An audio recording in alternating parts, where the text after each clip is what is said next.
Assalamualaikum warahmatullahi wabarakatuh. Rahayu, rahayu, rahayu. Salam santun, salam hormat, salam takdim kami, tim Padepokan Lokajaya. Kita haturkan untuk seluruh spiritualis yang ada di Nusantara ini. Mudah-mudahan selalu sehat ya.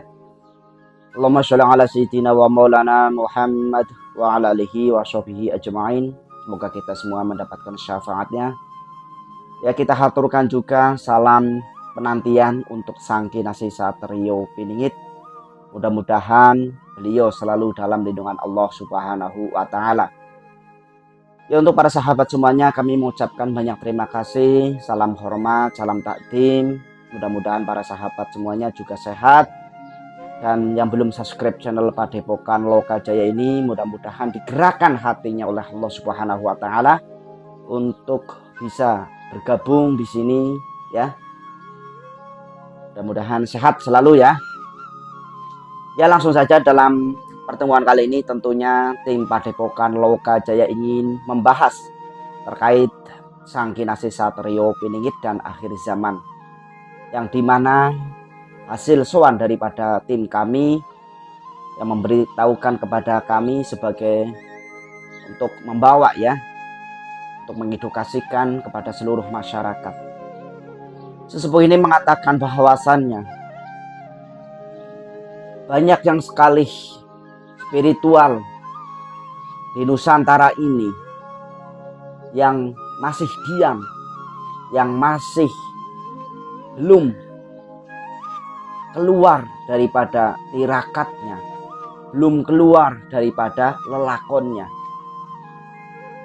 Para gus-gus, para kiai yang ada di Nusantara ini, yang banyak memiliki ilmu karomah, yang banyak memiliki ilmu al-hikmah, mereka masih dalam terdiamnya, belum bangkit ya, belum bangkit, belum bisa bersatu antara spiritual yang satu dengan yang lain, masih menganggap keunggulan keilmuannya tersendiri-sendiri, kata sesepuh, sehingga ini sangat sulit untuk bersatu. Padahal dengan adanya diturunkannya nantinya Sang Kinasih Satrio Piningit kepada wadah seseorang yang benar-benar peduli dengan kondisi dan situasi Nusantara ini. Jadi antara sukma Sang Kinasih Satrio Piningit dan wadahnya nanti, wadahnya juga itu sangat memikirkan bagaimana kondisi Nusantara saat ini. Ini yang perlu kita ketahui, kata sesepuh. Sang Kinasih Satrio Piningit ini tentunya itu sangat mencintai, sangat peduli dengan seluruh penduduk yang ada di Nusantara ini. Apalagi orang-orang yang memangku suatu jabatan yang dimana itu amanah, yang dimana itu bukan jabatan-jabatan yang disalahgunakan. Kata sesepuh mengatakan seperti itu.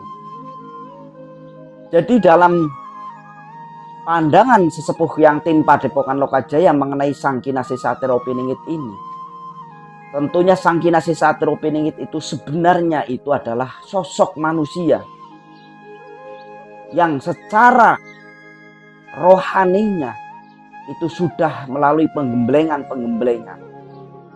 sudah melalui proses, dan tentunya Sang Kinasih Satrio Piningit ini itu mempunyai aset-aset yang tidak semua orang itu memilikinya, kata sesepuh, yang dimana aset-aset ini banyak diburu oleh kalangan spiritual yang ingin merebut hak daripada Sang Kinasih Satrio Piningit yang dinamakan itu adalah harta amanah. Berbicara harta amanah yang sangat sensitif itu, yang tentunya di luar nalar kita, di luar masuk akal kita, yang banyak orang awam itu tidaklah mempercayai bahwasanya nanti Nusantara ini akan keluar yang dinamakan kekayaan bumi Nusantara ini.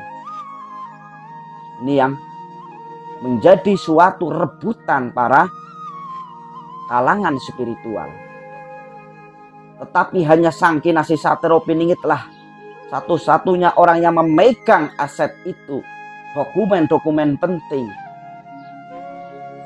Ini yang memegang satu-satunya yang keasliannya itu adalah Sang Kinasih Satrio Piningit. Bagaimana itu untuk mengambilnya? Tentunya itu adalah suatu proses yang begitu panjang, yang begitu rumit. Harus ada tes DNA, sidik jari, keaslian tanda tangan, keaslian segala macam. Untuk menguatkan dan untuk menyingkronkan antara dokumen dan keaslian yang dimiliki oleh Sang Kinasih Satrio Piningit itu. Tentunya seumpamanya itu memang benar-benar keluar, dana itu untuk apa dan untuk siapa dan akan dikemanakan. Orang awam seperti saya ini tentunya tidak akan mampu untuk memikirkan sejauh itu. Kata sesepuh mengatakan seperti itu. Jadi di dalam kesimpulan bahwasannya Sang Kinasih Satrio Piningit ini bukan hanya spiritualnya saja yang didalami. Bukan hanya tentang gaib saja yang dipikirkan, tetapi tentang dunia nyatanya pun sangat dipikirkan oleh Sang Kinasih Satrio Piningit. Dengan aset-aset yang tertimbun, yang disembunyikan di gunung-gunung, yang penjaga-penjaga daripada aset harta yang berupa emas, harta yang berupa berlian, intan permata, yang tentunya ada di dalam bumi Nusantara ini, itu sangatlah dijaga ketat. Kemungkinan besar aset-aset itu atau harta-harta itu adalah peninggalan daripada korun yang dimana tertelan bumi. Sebenarnya itu banyak loh, bukan hanya korun saja, raja-raja terlebih dahulu atau orang-orang kaya yang terdahulu itu ditimbun bumi oleh Allah Subhanahu wa Ta'ala karena kesombongannya, karena kekikirannya, sehingga harta-harta itu nantinya akan dikeluarkan di akhir zaman, yaitu adalah Sang Kinasih Satrio Piningit sendiri yang mampu untuk mengeluarkannya. Dan sesepuh ini juga mengatakan, apakah di dalam perbankan ada, di dalam aset-aset dunia itu ada harta-harta yang memang untuk menjadi hak daripada Sang Kinasih Satrio Piningit ini? Sesepuh ini menjawab kemungkinan besar itu ada. Karena dalam keterbatasan sesepuh ini mengenai perbankan, mengenai dokumen-dokumen penting yang tentunya mampu untuk mencairkan dana itu kemampuan, batas kemampuan sesepuh itu tidak nyampe. Hanya dalam mata batinnya itu memprediksinya itu ada. Itu. Jadi itu tidak semudah yang kita bayangkan untuk mengambil bank, tinggal masukin rekening, masukin kartu ATM, masukin sandi, tarik, itu tidak seperti itu. Itu sangat rumit proses-proses seperti itu. Itu harus menghubungin bank atau BI, Bank Indonesia, menghubungi bank antar negara. Itu sangatlah rumit, kata sesepuh. Hanya dengan tes DNA, sidik jari, tanda tangan yang benar-benar dimiliki oleh sang utusan itu, itulah yang mampu mencairkan, kata sesepuh. Tetapi itu tidaklah semudah itu.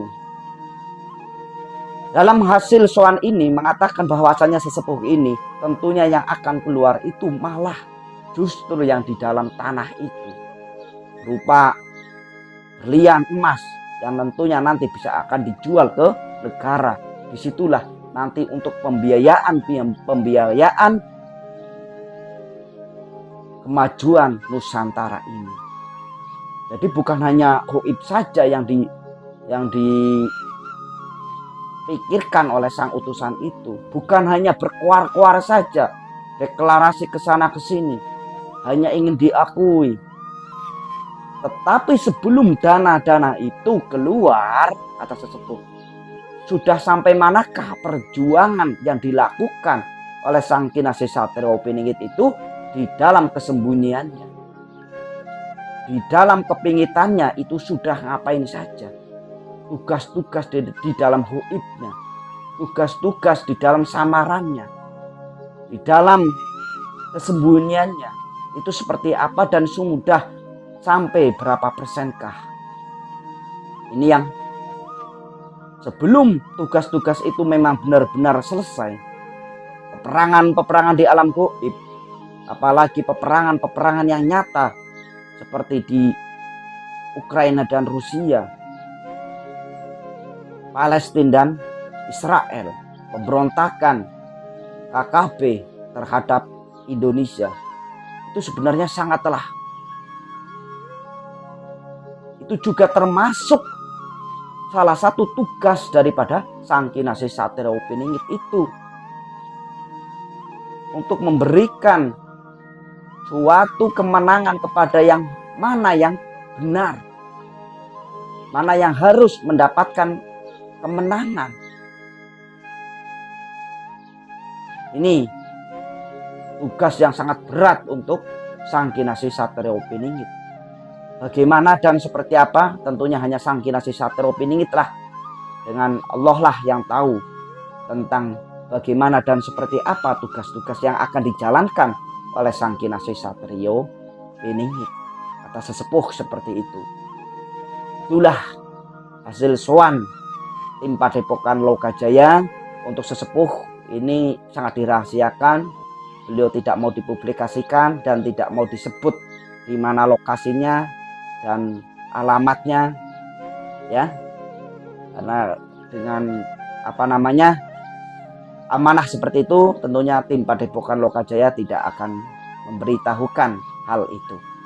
Terima kasih, salam santun, mohon untuk diluruskan bila jauh daripada kebenaran, karena tadi saya sudah katakan itu adalah kemampuan daripada sesepuh yang kami suwani itu. Memang beliau itu masih setengah, kata beliau, ya, belum cukup jauh untuk mendalami apa yang dikatakan oleh Prabu Joyoboyo maupun Wangsit Siliwangi. Maka dari itu untuk diluruskan dan dibenarkan bila mana jauh daripada kebenaran. Karena apa? Kebenaran itu hanyalah milik Allah Subhanahu wa Ta'ala. Karena ini sudah huru-hara sudah semakin besar, bencana-bencana akan datang di tanggal 26, ya, kata sesepuh ini. Maka dari itu kita harus selalu waspada, tingkatkan ibadah kita, wirid kita, sholawat kita, supaya apa? Supaya Allah Subhanahu wa Ta'ala ini tidak menurunkan bencana-bencana yang menjadi suatu teguran atau suatu azab untuk kita semua. Maka dari itu mari kita bergandeng tangan, bersolawat, berzikir, beristighfar. Mudah-mudahan Allah Subhanahu wa Ta'ala selalu mencintai kita semua. Assalamualaikum warahmatullahi wabarakatuh.